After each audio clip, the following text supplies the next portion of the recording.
93 FM.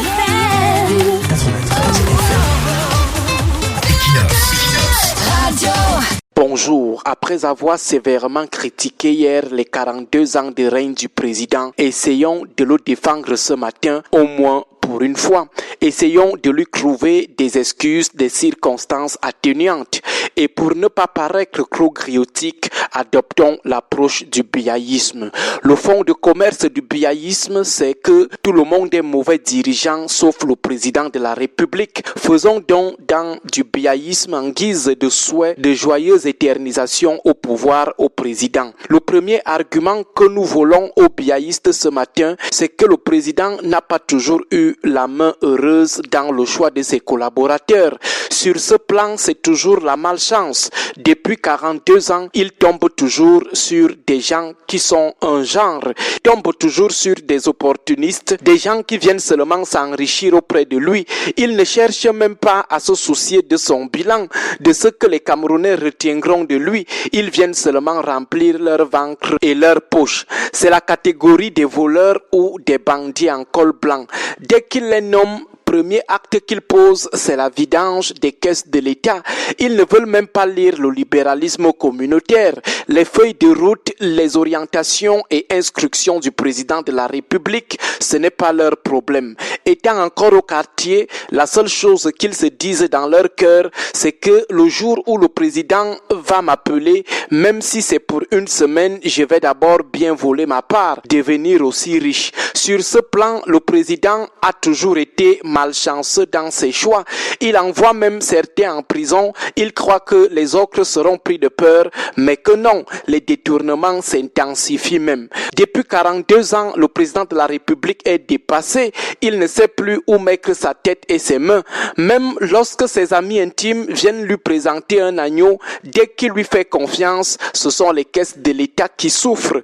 Lorsque le président ne tombe pas sur des gens à la main légère face au bien public, il tombe sur des incompétents. Parfois, il se demande comment lui, homme sage et avisé, a pu choisir tel ministre incompétent. Des collaborateurs recommandés par ses amis intimes, proposés par ses amis, mais après, il découvre que c'est la catastrophe. Ils sont incapables de mettre en pratique ce que lui, il a déjà défini, déjà pensé et planifié. Est-ce que le président de la République va alors se diviser en 1000 pour gérer tous les ministères à la fois? Jamais. Il fait confiance aux gens. Malheureusement, ces derniers ne sont pas à la hauteur des fonctions qu'ils occupent. Résultat, ils ne réalisent rien à leur poste. Ils ne connaissent rien, ils ne comprennent rien de ce que le président attend d'eux.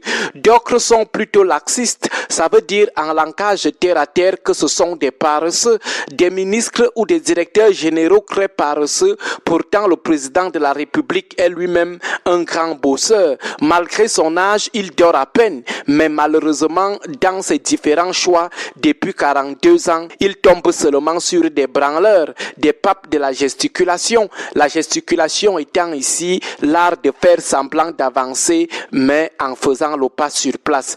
Et il faut voir ces gens.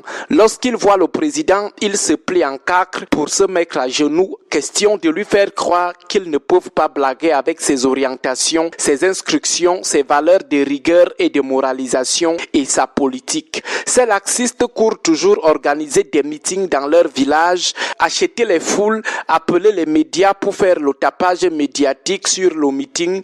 Question de laisser croire au président qu'il travaille politiquement pour lui. Vraiment, le président de la République souffre entre leurs mains.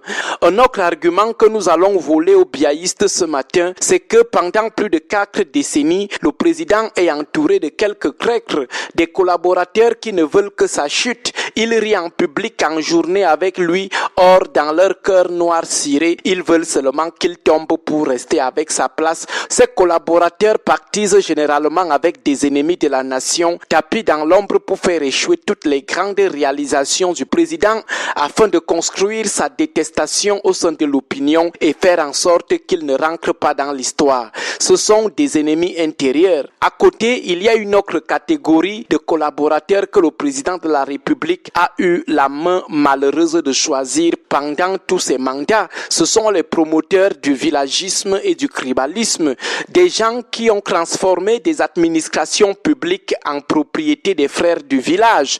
Enfin, le président, pendant ses 42 ans de règne, a souvent eu des collaborateurs qui ne comprennent rien à son esprit de paix, la paix qui lui est chère. Des collaborateurs va-t-en-guerre qui réagissent toujours de façon épidermique et très brutale. Ils ne connaissent pas le mot dialogue. Or, le président leur a toujours inculqué les notions de paix, de réserve, de tempérance. Il est donc clair que si le président de la République revendique aujourd'hui un bilan pas du tout plaisant, c'est aussi à cause des mauvais collaborateurs qu'il a toujours eu. Nous rappelons ici que les droits d'auteur de cette ligne de défense des 42 ans de règne du président reviennent aux biaïstes. On les a juste plagiés ce matin. Question de solliciter aussi la clémence des nerveux. Bonne journée à vous tous. 93 FM. 93 FM. Equinox. Radio.